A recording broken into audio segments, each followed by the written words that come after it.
Good morning, student. Today we will start a new chapter, the second chapter in biology. The chapter name is control and coordination in human beings. Clear? तो सबसे पहली बात कि हमारी body जो होती है, ठीक है, उसे कौन कंट्रोल और कौन उसे कोऑर्डिनेट करता है. क्लियर?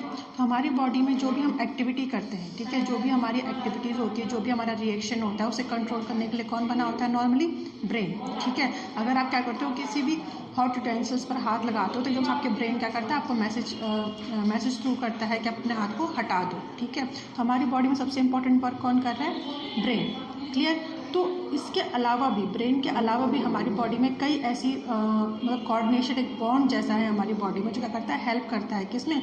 इस सिस्टम को चलाने में. ठीक है. तो इसमें हम क्या पढ़ेंगे? सबसे पहले there are two system of coordination. ठीक है. बॉडी का जो कोऑर्डिनेशन होता है उसमें क्या होते हैं? दो सिस्टम ज़्यादा इन्वॉल्व होते हैं. फर्स्ट होता है नर्वस सिस्टम, दूसरा होता है क्या? Endocrine system. हम जो स्टडी कर रहे हैं, first of all we study about human nervous system. Human nervous system का फंक्शन क्या होता है, वो कैसे काम करता है. ठीक है. The function of nervous system is to coordinate the activity of our body. The human nervous system receive information from the surroundings, process it, interprets it and then respond. ठीक है. हमारा जो नर्वस सिस्टम है, मैंने तुम्हें example बता दिया कि जैसे हमारी जो बॉडी है, जो कोई भी काम करती है वो किसके जरिए करती है? ब्रेन के ज़रिए. तो ब्रेन किसका पार्ट है? नर्वस सिस्टम का पार्ट है. ठीक है. और वो नर्वस सिस्टम क्या करता है? हमारी जो बॉडी में जितनी भी एक्टिविटी हो रही है उसे क्या करता है? कोऑर्डिनेट करता है. कहने का मतलब क्या है कि सिर्फ ब्रेन ही नहीं, ब्रेन के अलावा भी हमारी बॉडी में कई ऐसे सिस्टम है जो क्या करते हैं? एक कोऑर्डिनेशन बॉन्ड बना के रखते हैं हमारी सारी एक्टिविटीज़ के साथ. तो ह्यूमन नर्वस सिस्टम क्या करता है?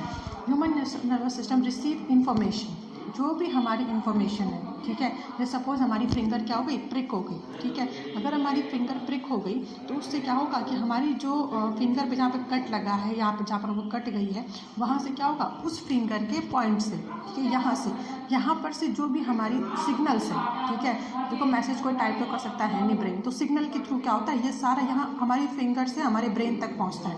फिर ब्रेन क्या करता है? कमांड करता है कि आप अपनी उंगली को हटाओ. क्लियर? तो ये काम किसका? ह्यूमन नर्वस सिस्टम का है. ठीक है. अब ह्यूमन नर्वस सिस्टम भी कैसे काम करता है? देखिए, जैसे हमारी बॉडी है, हमारी बॉडी किससे सबसे छोटी यूनिट क्या है? सेल. तो सेल से क्या बनता है? टिश्यू. टिश्यू से क्या बनता है? ऑर्गन. ऑर्गन से क्या बनता है? Organ system.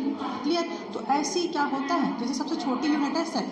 जब सेल, बहुत सारी सेल आपस में क्या बनाएंगी? टिश्यू बनाएंगी. और टिश्यू से क्या बनेगा? ऑर्गन. ऑर्गन से क्या बनेगा? Organ system. तो ऐसे ही क्या होता है? नर्वस सिस्टम में भी होता है. ठीक है. नर्वस सिस्टम की जो सबसे स्मॉलेस्ट यूनिट है वो है न्यूरॉन. क्लियर? न्यूरॉन क्या होती है? जैसे हम बोलते हैं कि सेल सबसे छोटी यूनिट है, तो ऐसे ही न्यूरॉन क्या है? नर्वस सिस्टम की सबसे छोटी यूनिट है. ठीक है. तो यूनिट इस पर लिखा है मैंने, the unit of nervous system is neuron. ठीक है. जो नर्वस सिस्टम की यूनिट है वो कौन है? न्यूरॉन है. Clear? And neuron is the largest cell in the body. अब मैंने कहा कि सेल है, इसका मतलब सबसे छोटी नहीं है वो. नर्वस सिस्टम की सबसे छोटी यूनिट क्या है? न्यूरॉन है. लेकिन न्यूरॉन अपने आप में क्या है? हमारी बॉडी की सबसे लार्जेस्ट सेल है. क्लियर?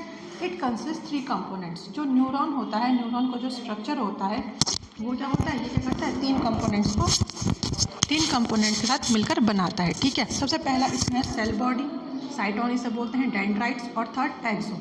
ठीक है. अब हम बात करेंगे इसके स्ट्रक्चर की. क्लियर?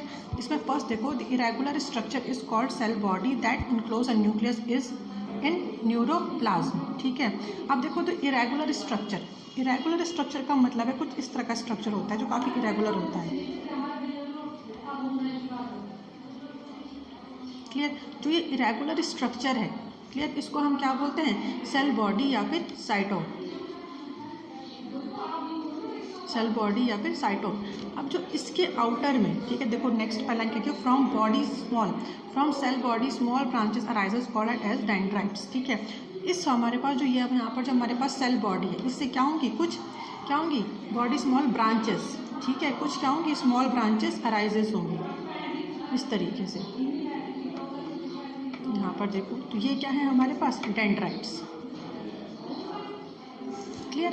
तो क्या बोला मैंने? एक इरेगुलर जो स्ट्रक्चर होगा, ठीक है, मैंने यहाँ पे राउंड बना दिया, तुम ऐसे समझो इसको. जैसे ये क्या है? एक इरेगुलर स्ट्रक्चर है. क्लियर? और इस इरेगुलर स्ट्रक्चर से जो क्या हो रही है? ब्रांच अराइजेज हो रही है. ये क्या है हमारे पास? डेंड्राइट्स. क्लियर? इसके अलावा हमारे पास क्या है? ऑन अपर साइड और lower side it gives only out one branch that elongated called axon. तो ये क्या करता है? अपर साइड से भी और लोअर साइड से भी, दोनों साइड से क्या करेगा, एक इलांगेटेड स्ट्रक्चर को क्या करेगा, अराइज करेगा। इस तरीके से एक लंबी सी पतली सी स्ट्रक्चर अराइज होगी जिसको हम क्या बोलते हैं, एक्सोन।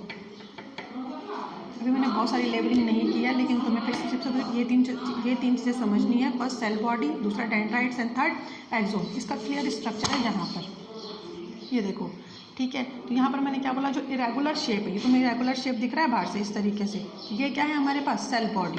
और जो इससे जो ये ब्रांचेस निकल रही हैं इस तरीके से, ये क्या है मेरे पास,